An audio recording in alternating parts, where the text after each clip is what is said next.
मधुबन के बाबा, मधुबन के बाबा मुरली वाले, आपका क्या कहना, आपका क्या कहना।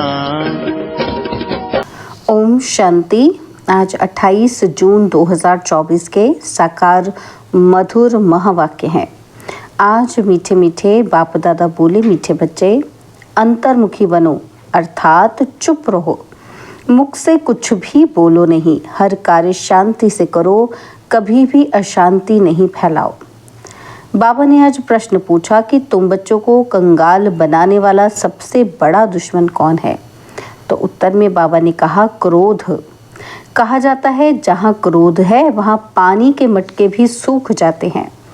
भारत का मटका जो हीरे जवाहरों से भरा हुआ था, वह इस भूत के कारण खाली हो गया है।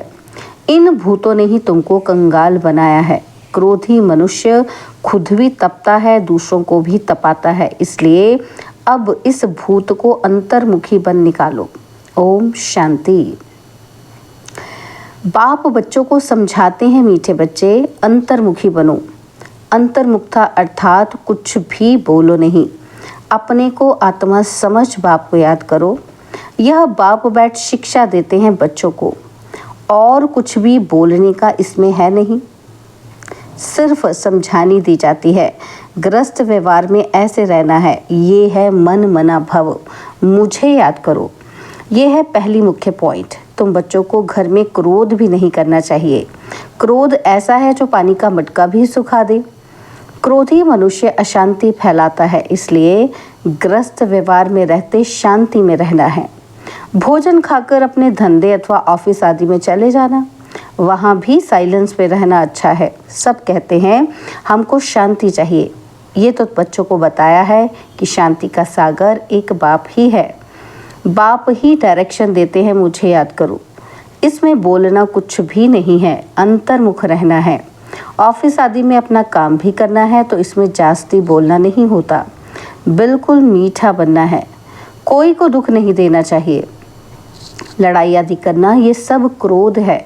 सबसे बड़ा दुश्मन है काम। फिर दूसरा नंबर है क्रोध। एक दूसरे को दुख पहुंचाते हैं। क्रोध से कितनी लड़ाई हो जाती है। बच्चे जानते हैं सत्युग में लड़ाई होती नहीं, ये है रावण पने की निशानी।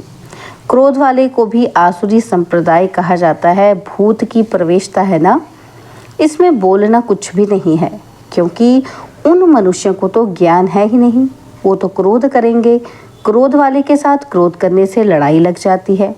बाप समझाते हैं ये बड़ा कड़ा भूत है, इनको युक्ति से भगाना चाहिए। मुख से कोई कड़वे शब्द नहीं निकालना चाहिए, ये बहुत नुकसानकार है। विनाश भी क्रोध से ही होता है ना, तो घर घर में जहाँ क्रोध होता है वहाँ अशांति बहुत रहती है। क्रोध किया तो तुम बाप का नाम बदनाम करेंगे। इन भूतों को भगाना है। एक बार भगाया तो फिर आधा कल्प के लिए भूत होंगे ही नहीं। ये 5 विकार अभी फुल फोर्स में है। ऐसे समय ही बाप आते हैं जबकि विकार फुल फोर्स में है। ये आंखें बड़ी क्रिमिनल है, मुख भी क्रिमिनल है। जोर से बोलने से मनुष्य तप जाता है और घर को भी तपा देते हैं। काम और क्रोध, ये दोनों बड़े दुश्मन हैं। क्रोध वाले याद कर न सके और याद करने वाले सदैव शांति में रहेंगे।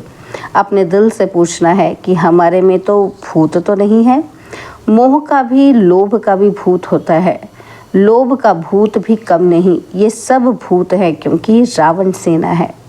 बाप बच्चों को याद की यात्रा सिखलाते हैं, परंतु बच्चे इसमें मूंझते बहुत हैं, समझते नहीं है। क्योंकि भक्ति बहुत की है ना, तो भक्ति है देह अभिमान। आधा कल्प देह अभिमान रहा है। बाहर मुक्ता होने के कारण अपने को आत्मा समझ नहीं सकते। बाप जोर बहुत लगाते हैं कि अपने को आत्मा समझ, बाप को याद करो, परंतु आता ही नहीं। और सब बातें मानते भी हैं, फिर कह देते हैं कि याद कैसे करें, कोई चीज़ तो दिखाई नहीं पड़ती। उनको समझाया जाता है तुम अपने को आत्मा समझते हो, यह भी जानते हो वह बेहद का बाप है। मुख से शिव शिव बोलना नहीं है, अंदर में जानते हो ना कि मैं आत्मा हूँ। मनुष्य शांति मांगते हैं, शांति का सागर वह परमात्मा ही है, ज़रूर वर्षा भी वही देंगे। अब बाप समझाते हैं कि मेरे को याद करो तो शांति हो जाएगी और जन्म जन्मांतर के विकर्म भी विनाश होंगे। बाकी कोई चीज़ है नहीं, कोई इतना बड़ा लिंग नहीं। आत्मा छोटी है, बाप भी छोटा है। याद तो सभी करते हैं, हे भगवान, हे गॉड। कौन कहता है? आत्मा कहती है अपने बाप को याद करते हैं। तो बाप बच्चों को कहते हैं मन मना भव, मीठे मीठे बच्चों अंतर्मुख होकर रहो। यह जो कुछ देखते हो वह खत्म हो जाना है, बाकी आत्मा शांति में रहती है। आत्मा को शांति धाम ही जाना है। जब तक आत्मा पवित्र नहीं बनी है तब तक शांति धाम जा नहीं सकती। ऋषि मुनि आदि सब कहते हैं शांति कैसे मिले। बाप तो सहज युक्ति बताते हैं, परंतु बच्चों में बहुत है जो शांति में नहीं रहते हैं। बाबा जानते हैं, घरों में रहते हैं, बिल्कुल शांत नहीं रहते। सेंटर्स पर थोड़ा टाइम जाते हैं, अंदर में शांति हो, बाप को याद करें, वह नहीं है। सारा दिन घर में हंगामा करते रहते हैं तो सेंटर पर आने से भी शांति में नहीं रह सकते हैं। कोई की देह से प्यार हो गया तो उसके मन को कभी शांति हो न सके, बस उसकी ही याद आती रहेगी। बाप समझाते हैं मनुष्य में है 5 भूत। कहते हैं ना कि इनमें भूत की प्रवेशता है। इन भूतों ने ही तुमको कंगाल बनाया है। वह तो करके एक भूत होता है, वह भी कभी प्रवेश कर लेता है। बाप कहते हैं यह 5 भूतों की हर एक में प्रवेशता है। बाबा आकर हमको शांति दो, इन भूतों को भगाने की युक्ति बताओ। यह भूत तो सभी में है। ये रावण राज्य है ना, तो सबसे कड़ा भूत है काम क्रोध। बाप आकर भूतों को भगाते हैं तो उनकी एवज में कुछ मिलना तो चाहिए ना। वह भूत प्रेत भगाते हैं, मिलता कुछ भी नहीं। यह तो बच्चे जानते हैं। बाप आते हैं सारे विश्व से भूतों को भगाने। अभी सारे विश्व में सब भूतों की प्रवेशता है। देवताओं में कोई भूत नहीं होता, न देह अभिमान का, न काम क्रोध लोभ मोह कुछ भी नहीं होता। लोभ का भूत भी कम नहीं। ये अंडा खाऊं, ये खाऊं, बहुतों में भूत रहते हैं। अपने दिल से समझते हैं कि बरोबर हमारे में काम का भूत है, क्रोध का भूत है। तो इन भूतों को निकालने के लिए बाप कितना माथा मारते हैं। देह अभिमान में आने से दिल होती है कि भाकी पहनूं, ये करूं, फिर कमाई सारी चट हो जाती है। क्रोध वाले का भी यही हाल है। क्रोध में आकर बाप बच्चों को मार देते हैं और बच्चे बाप को मार देते हैं। स्त्री पति को मार डालती है। जेल में जाकर तुम देखो कैसे कैसे केस होते हैं। इन भूतों की प्रवेशता के कारण क्या हाल भारत का हो गया है। भारत का जो बड़ा मटका था, जो सोने हीरो आदि से भरा हुआ था, वह अब खाली हो गया है। क्रोध के कारण कहते हैं ना कि पानी का मटका भी सूख जाता है। तो यह भारत का भी ऐसा हाल हो गया है। यह भी कोई नहीं जानते, बाप ही आते हैं भूतों को निकालने के लिए, जो और कोई भी मनुष्य मात्र नहीं निकाल सकते। यह 5 भूत बड़े जबरदस्त हैं। आधा कल्प तो इनकी प्रवेशता रही है। इस समय तो बात मत पूछो। भल कोई पवित्र रहते हैं, परंतु जन्म तो विकार से ही मिलता है। भूत तो है ना। 5 भूतों ने भारत को बिल्कुल कंगाल बना दिया है। ड्रामा कैसे बना हुआ है जो बाप बैठ समझाते हैं। भारत कंगाल बना है, जो बाहर से कर्जा लेते रहते हैं।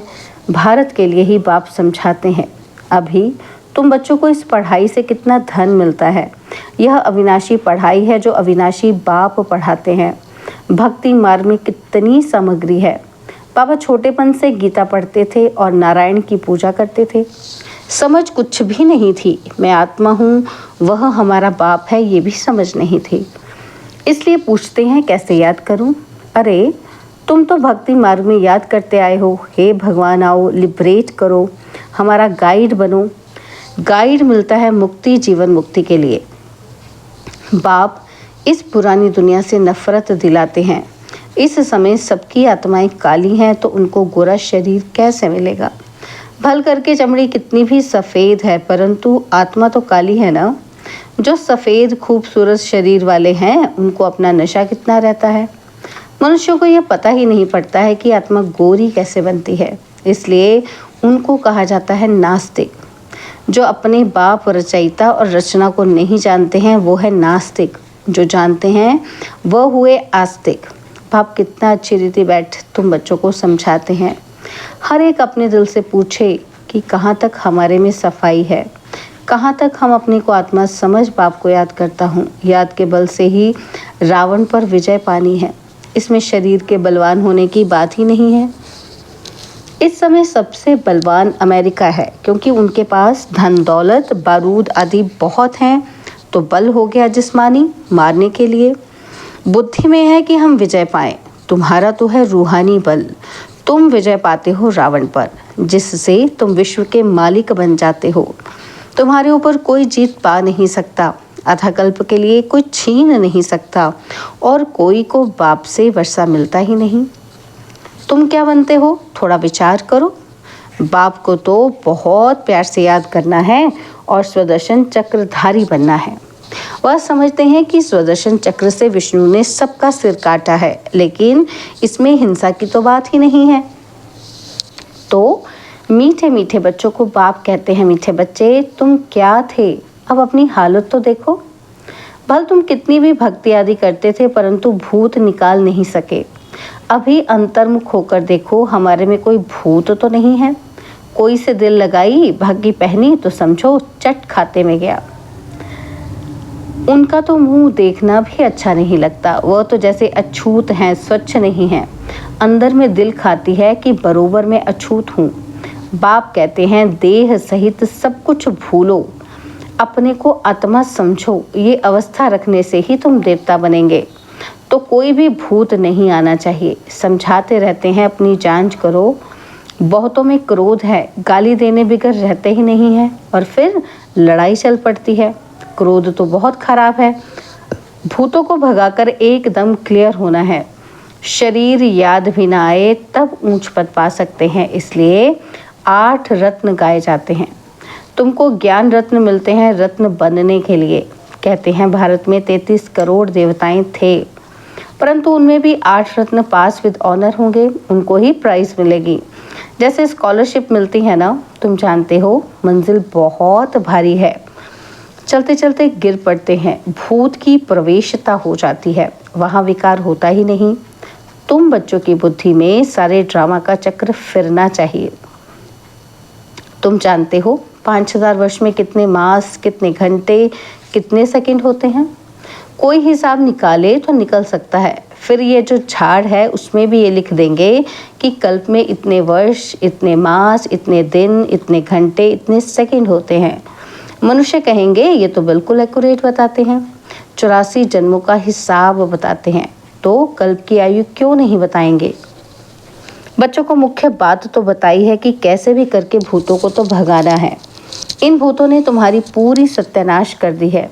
सब मनुष्य मात्र में भूत जरूर है ही भ्रष्टाचार की पैदाइश। वहाँ भ्रष्टाचार होता नहीं, रावण ही नहीं है, रावण को कोई भी समझते नहीं है। तुम रावण पर जीत पाते हो, फिर रावण होगा ही नहीं। अभी पुरुषार्थ करो। बाप आए हैं तो बाप का वर्षा जरूर मिलना चाहिए। तुम कितनी बारी देवता बनते हो और कितनी बारी असुर बनते हो, उसका हिसाब नहीं निकाल सकते। अनगिनत बार बने होंगे। अच्छा बच्चे, शांति में रहो तो कभी क्रोध नहीं आएगा। बाप जो शिक्षा देते हैं उस पर अमल करना चाहिए। अच्छा, मीठे मीठे सिकिलदे बच्चों प्रति माता पिता, बाप दादा का याद प्यार और गुड मॉर्निंग। रूहानी बाप की रूहानी बच्चों को नमस्ते। हम रूहानी बच्चों की रूहानी बाप दादाजी को दिलवा जान सिकवा प्रेम से नमस्ते। ओम शांति। प्यारे बाबा, मीठे बाबा, मेरे बाबा, शुक्रिया बाबा, शुक्रिया बाबा, शुक्रिया। धारणा के लिए मुख्य सार है, पहला पॉइंट है अपने आप से पूछना है कि हमारे में कोई भी भूत तो नहीं है, आंखें क्रिमिनल तो नहीं होती हैं, जोर से बोलने व अशांति फैलाने का संस्कार तो नहीं है, लोभ मोह का विकार सताता तो नहीं है, और सेकंड पॉइंट किसी भी देहधारी से दिल नहीं लगाना है। देह सहित सब कुछ भूल याद की यात्रा से स्वयं में रूहानी बल भरना है। एक बार भूतों को भगाकर आधा कल्प के लिए छुटकारा पाना है। बाबा ने आज वरदान दिया, ईश्वरीय विधान को समझ विधि से सिद्धि प्राप्त करने वाले फर्स्ट डिवीजन के अधिकारी भव। ईश्वरीय विधान को समझ विधि से सिद्धि प्राप्त करने वाले फर्स्ट डिवीजन के अधिकारी भव। एक कदम की हिम्मत तो पद्म कदमों की मदद। ड्रामा में इस विधान की विधि नूंढी हुई है। अगर यही विधि विधान में नहीं होती तो सभी विश्व के पहले राजा बन जाते। नंबरवार बनने का विधान इस विधि के कारण ही बनता है। जो जितना चाहे हिम्मत रखो और मदद लो, चाहे सरेंडर हो चाहे प्रवृत्ति वाले हो, अधिकार समान है, लेकिन विधि से सिद्धि है। इस ईश्वरीय विधान को समझ अलबेदेपन की लीला को समाप्त करो तो फर्स्ट डिवीजन का अधिकार मिल जाएगा। स्लोगन है, संकल्प के खजाने के प्रति एक अनामी के अवतार बनो। संकल्प के खजाने के प्रति एक अनामी के अवतार बनो। ओम शांति।